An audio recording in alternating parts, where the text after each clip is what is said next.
Pri mene Jaro Filip idem do absolútnej nostalgie. Do spomienok na jedno z najkrajších období môjho pracovného a súkromného života. A myslím, že nášho, celej tej partie, ktorá okolo Jara Filipa, Stana Radiča, Mirka Nogu, Rastia Piška a mňa bola. S Jarom sa tvorili scenáre sami. Cestou v aute na vystúpenie, z vystúpenia, po vystúpení v bare.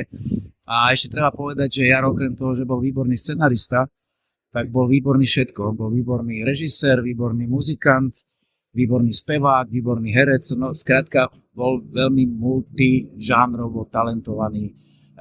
A musím povedať, že keď sa o ľuďoch hovorí, že všetci sme nahraditeľní, tak o Jarovi to 100% neplatí. Jaro bol len jeden.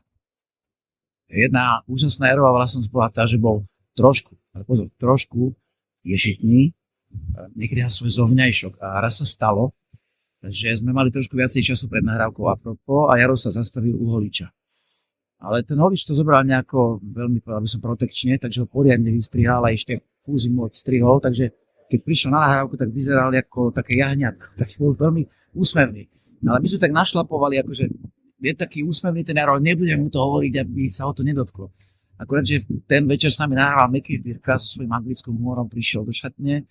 A prvá veta, keď pozrel na Jara, hovorí, starý, prosím ťa, tak kde má také účesy, také odkusnuté? A Jaro sa tak zaháčil, myslím, že vtedy Meky zbadal, že prestrelil, tak podal úžasnú vetu. Povedal, starý, dobre to máš, len musíš chvíľu dočkať. Skrátka, dobre. Jaro bol len jeden.